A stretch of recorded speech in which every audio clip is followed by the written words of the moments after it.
और अब बात करेंगे एसआईआर की। एसआईआर को लेकर सियासत लगातार तेज है। एसआईआर को लेकर विपक्ष का सरकार पर हमला। राजकुमार रोत ने एसआईआर पर बड़ा बयान दिया है। एसआईआर कोविड से बड़ी महामारी है, कह रहे हैं राजकुमार रोत। बीजेपी ने एसआईआर के समर्थन में विपक्ष पर हमला बोला है। बांग्लादेशियों के नाम हटने से विपक्ष को दर्द हो रहा है, ये बीजेपी की ओर से कहा गया है। एसआईआर पर सियासत चोर की दाढ़ी में तिनका, दिलावर कह रहे हैं। एसआईआर को लेकर प्रदेश की सियासत तेज हो गई है। राज्य के शिक्षा मंत्री मदन दिलावर समेत तमाम बीजेपी नेता जहां एसआईआर के पक्ष में खुलकर सामने आ गए हैं, वहीं कांग्रेस और दूसरे विपक्षी दल खुलकर इसका विरोध कर रहे हैं। आपको जानकारी दें कि बीजेपी सांसद राजकुमार रोत ने तो एसआईआर को कोविड से बड़ी महामारी बता दिया।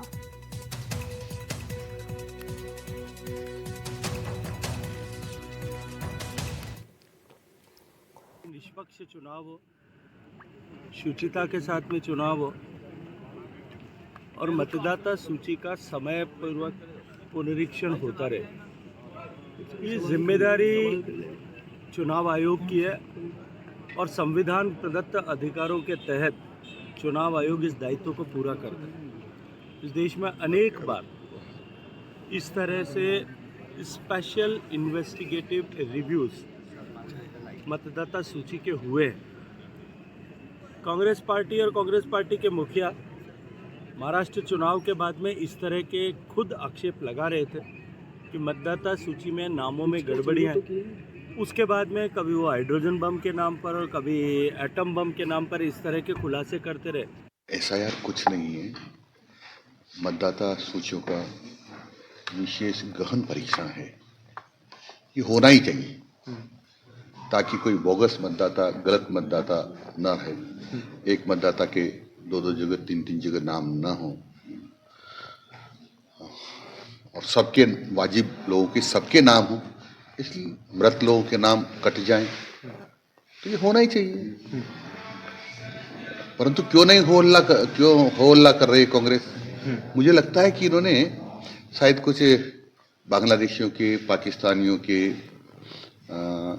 या चोर उच्चकों के कहीं ऐसे नाम लिखवाए होंगे, इसलिए उनको डर लग रहा है कि वो नाम कट सकते हैं और इसलिए घबराहट है। क्योंकि कहता ना कि चोर की दाढ़ी में तिनका, तो इनकी दाढ़ी में ये सब तिनका जैसे चोर की दाढ़ी में होता है। ग्रामीण इलाके के अंदर 1 घंटे में एक मकान पे पहुंचे, इतने दूरी पे मकान है।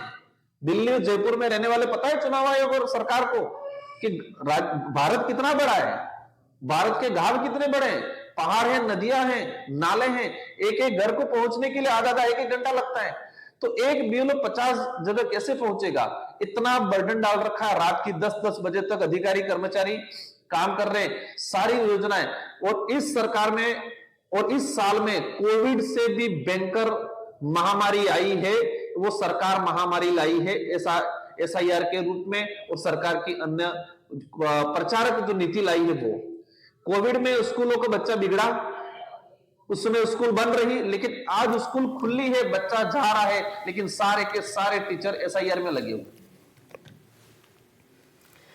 और इसी पर हमारे साथ सहयोगी विश्वास की मौजूदगी है, ज्यादा जानकारी लिए। विश्वास, आपके पास आते हुए एसआईआर को लेकर लगातार हम देख रहे हैं राजनीतिक बयानबाजी तेज होती जा रही है। पहले हमने सुना डोटासरा की ओर से इस पर निशाना साधा गया, एसआईआर को लेकर हमला बोला गया, और अब बीजेपी के सांसद हैं वो हमलावर हो रहे हैं। लेकिन क्लियर कर दिया गया है बीजेपी की ओर से, ये कहते हुए कि एसआईआर एक पारदर्शी प्रक्रिया है जो कि अपनाई जा रही है, और वो विपक्ष पर भी हमलावर नजर आ रहे हैं।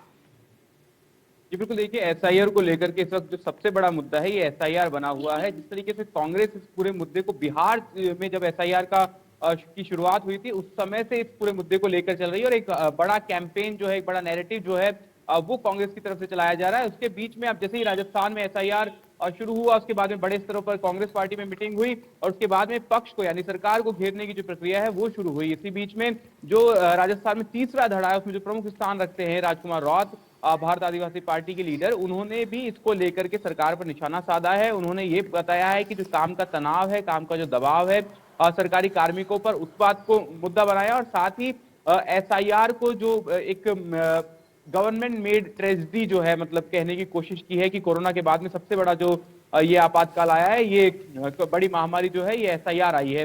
तो कहीं ना कहीं लगातार इस तरह की जो कोशिश है विपक्ष की है कि एसआईआर के खिलाफ जो नैरेटिव है, खिलाफ जो उसके जो पूरी मोर्चाबंदी और जो सरकार को घेरने की कोशिश है वो की जा रही है। वहीं सरकार का पक्ष ये है कि एसआईआर जो है वो केवल एक इन्वेस्टिगेशन है, जो एक री इन्वेस्टिगेशन है, चेकिंग है कि किस तरीके से जो वोटर्स की लिस्ट है उसे अपडेट किया जाए, कोई गलत नाम ना जुड़ा रहे, कोई बोगस नाम ना जुड़ा रहे। तो इसको लेकर के जो सियासत है वो लगातार गरमाई हुई है राजस्थान में। किस तरीके से हमने देखा कि एसआईआर के चलते हुए जब तनाव में कई शिक्षकों की मौत की खबर आई, जिस तरीके से राजस्थान में झोटवाड़ा में मुकेश जांगीर जो शिक्षक थे, सवाई माधोपुर से शिक्षक थे, उनकी जिस तरह से काम के दबाव के चलते परेशान होकर जो खबरें आई, उसके बाद में भी जो सरकार थी, जो पक्ष था, उन्होंने सरकार को घेरने की कोशिश की विपक्ष ने और लगातार हमलावर रहे। वहीं एसआईआर जो ये पूरा देश में इस वक्त चल रहा है उसमें राजस्थान अव्वल बना हुआ है।